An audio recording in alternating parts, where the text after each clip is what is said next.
Free bus ನಿಂದ weekend ನಲ್ಲಿ ಮಹಿಳೆಯರ ಓಡಾಟ ಹೆಚ್ಚಾಗಿದೆ. ಶಾಲಾ ಕಾಲೇಜು ವಿದ್ಯಾರ್ಥಿಗಳಿಗೆ ತೊಂದರೆ ಆಗ್ತಾ ಇದೆ. ಬಸ್ ಸಮಸ್ಯೆಗಳ ಬಗ್ಗೆ ವರದಿಯನ್ನ ನೀಡಲಿಕ್ಕೆ ಸೂಚನೆಯನ್ನ ಕೊಡಲಾಗಿದೆ. ಶಕ್ತಿ ಯೋಜನೆ ಜಾರಿಯಾದಾಗಿನಿಂದ ಮಹಿಳೆಯರ ಓಡಾಟ ರಾಜ್ಯದಲ್ಲಿ ಹೆಚ್ಚಿದಾಗಿದೆ.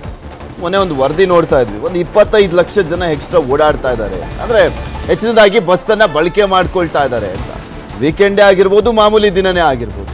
ಸೊ ಹೀಗಾಗಿ ಇದನ್ನ ನಿಭಾಯಿಸೋದೇ ಸವಾಲಾಗಿದೆ ಸರ್ಕಾರಕ್ಕೆ. ಅದರ ಜೊತೆಗೆ ಶಾಲಾ ಕಾಲೇಜು ವಿದ್ಯಾರ್ಥಿಗಳಿಗೆ ತೊಂದರೆ ಆಗ್ತಾ ಇದೆ, ಹೆಚ್ಚಿನದಾಗಿ ಮಹಿಳೆಯರು ಬರ್ತಾ ಇರುವಂತ ಹಿನ್ನೆಲೆಯಲ್ಲಿ. ಸೊ ಹೀಗಾಗಿ ಸಮಿತಿ ವರದಿಯ ಆಧಾರದ ಮೇಲೆ ಕೆಲ ಮಾರ್ಗಸೂಚಿಗಳನ್ನ ತರಲಾಗುತ್ತೆ ಅಂತ ರಾಮಲಿಂಗಾರೆಡ್ಡಿ ಅವರು ಹೇಳಿದ್ದಾರೆ. ಮುಂದೆ ಸ್ಮಾರ್ಟ್ ಕಾರ್ಡ್ ಕೊಡಲಿದ್ದೇವೆ, ಸಾರಿಗೆ ಸಚಿವ ರಾಮಲಿಂಗಾರೆಡ್ಡಿ ಅವರು ಹೇಳಿಕೆಯನ್ನ ಕೊಟ್ಟಿದ್ದಾರೆ.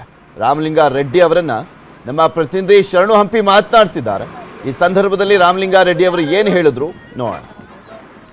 ನಮ್ಮ ಜೊತೆ ಸಾರಿಗೆ ಸಚಿವ ರಾಮಲಿಂಗಾರೆಡ್ಡಿ ಅವರಿದ್ದಾರೆ, ಅವ್ರನ್ನೇ ಮಾತಾಡ್ಸೋಣ. ಏನು ಹೇಳ್ತಾರೆ ಅಂತೇಳಿ. ಸರ್, ಶಕ್ತಿ ಯೋಜನೆ ಆರಂಭ ಆದಾಗಲಿಂದ ಪ್ರಯಾಣಿಕರ ಸಂಖ್ಯೆನೂ ಕೂಡ ಜಾಸ್ತಿ ಆಗ್ತದೆ, ಅದರಲ್ಲೂ ಕೂಡ ಮಹಿಳಾ ಪ್ರಯಾಣಿಕರ ಸಂಖ್ಯೆ ಜಾಸ್ತಿ ಆಗ್ತಾ ಇದೆ.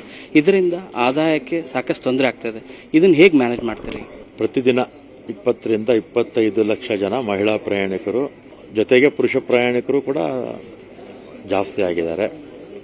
ಆಮೇಲೆ ನಮ್ಮ ಎಷ್ಟು ಜನ ಮಹಿಳಾ ಪ್ರಯಾಣಿಕರು ಓಡಾಡ್ತಾರೋ ಅಷ್ಟು ಹಣ ನಮಗೆ ರಾಜ್ಯ ಸರ್ಕಾರ ವಾಪಸ್ ಕೊಡುತ್ತೆ. ಮತ್ತು ನಮ್ಮ ರೋಡ್ ಟ್ರಾನ್ಸ್ಪೋರ್ಟ್ ಕಾರ್ಪೊರೇಷನ್ಗಳಿಗೆ ಯಾವುದೇ ನಷ್ಟ ಇಲ್ಲ. ಹಣ ಎಲ್ಲ ನಮಗೆ ಮಹಿಳಾ ಪ್ರಯಾಣಿಕರದು ಸರ್ಕಾರದಿಂದ ವಾಪಸ್ ಬರುತ್ತೆ. ಇನ್ನೇನಾದರೂ ಸಮಸ್ಯೆಗಳಿದ್ರೆ ಸರ್ಕಾರದ ಜೊತೆ ಮಾತಾಡಿ ಪರಿಹಾರ ಕಂಡುಹಿಡ್ಕೊಡ್ತೀವಿ. ಹೇಗೆ ಸರ್, ತಿಂಗಳಿಗೆ ಒಂದ್ಸರಿ ಪೇಮೆಂಟ್ ಸರ್ಕಾರ ಕೊಡುತ್ತೆ ಅನ್ನೋ ರೀತಿ ಇರೋದಾ? ಹೇಗೆ? ಇನ್ನೊಂದು, ಪ್ರತಿ ತಿಂಗಳು ಕೊನೆ ವಾರದಲ್ಲಿ ನಮ್ಗೆ ಕೊಟ್ಬಿಡಿ ಅಂತ ಹೇಳಿದ್ದೀವಿ. ಯಾಕಂದ್ರೆ ನಮಗೆ 100 ರೂಪಾಯಲ್ಲಿ 80 ರೂಪಾಯಿ ಸ್ಯಾಲ್ರೀಸು ಡೀಸೆಲ್ಗೆ ಹೋಗುತ್ತೆ. ಅದರಿಂದ ಇದು ವೋಟ್ ಆನ್ ಅಕೌಂಟ್ ಒಂದು ಆಗಿಬಿಟ್ರೆ ಆಮೇಲೆ ಮುಂದಿನ ತಿಂಗಳಿಂದ ಯಾವ ಸಮಸ್ಯೆನೇ ಇರಲ್ಲ. ಪ್ರತಿ ತಿಂಗಳು ಸರ್ಕಾರದಿಂದ ನಮ್ಗೆ ಹಣ ಬಂದ್ಬಿಡುತ್ತೆ, ಸಹ ನಡ್ಕೊಂಡು ಹೋಗುತ್ತೆ. ಮತ್ತು ಪ್ರಯಾಣಿಕರ ಸಂಖ್ಯೆ ಕೂಡ ಜಾಸ್ತಿ ಆಗಿದೆ. ನಮ್ಮಲ್ಲಿ 24,000 ಬಸ್ ಇದೆ, 1,56,000 ಟ್ರಿಪ್ಸ್ ಇದೆ ಒಟ್ಟು 4 ಕಾರ್ಪೊರೇಷನಿಂದ.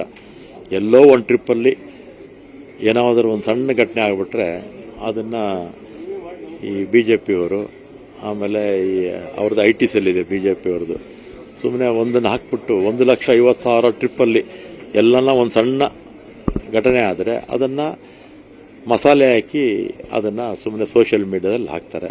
ಅದರಿಂದ ನಾವು ಕೂಡ ನಮ್ಮ ಸಂಸ್ಥೆಯಿಂದ ಆ ಥರದ್ದೇನಾದರೂ ಅಪಪ್ರಚಾರ ಮಾಡಿದಂಥ ಸಂದರ್ಭದಲ್ಲಿ ಕೌಂಟರು ಫ್ಯಾಕ್ಟ್ ಚೆಕ್ ಮಾಡಿ ಏನು ವಾಸ್ತುಸ್ಥಿತಿ ಏನಿದೆ ನೀವು ಕೂಡ ಸೋಷಿಯಲ್ ಮೀಡಿಯಾಗೆ ಹಾಕಿ ಅಂತ ಹೇಳಿದ್ದೀನಿ. ಒಂದು ರಿಪ್ಲೈ ಕೊಡ್ಲಿಕ್ಕೆ ಸರ್. ಇದ್ರ ಜೊತೆಗೆ ಕಾಲೇಜ್ ವಿದ್ಯಾರ್ಥಿಗಳು ಹೋಗೋ ಟೈಮ್ಗೆ ಏನಾದರೂ ರೆಸ್ಟ್ರಿಕ್ಷನ್ಸ್ ಮಾಡೋ ಯೋಚನೆ ಏನಾದರೂ ಇದೆಯಾ? ಹೊಸ ಮಾರ್ಗಸೂಚಿ ಎಲ್ಲೆಲ್ಲಿ ಈ ಸ್ಕೀಮ್ ಆದಮೇಲೆ ಸ್ವಲ್ಪ ರಶ್ ಆಗ್ತಾ ಇದೆ, ಮತ್ತು ಶಾಲಾ ಕಾಲೇಜ್ ಮಕ್ಕಳು ತೊಂದರೆ ಆಗಬಾರ್ದು, ಇತರೆ ಪ್ರಯಾಣಿಕರು ತೊಂದರೆ ಆಗಬಾರ್ದು, ಅದಕ್ಕೆ ಒಂದು ಪ್ಲಾನ್ ಮಾಡೋದಕ್ಕೆ ಒಂದು ಟೀಮ್ ರೆಡಿ ಮಾಡಿದ್ದಾರೆ.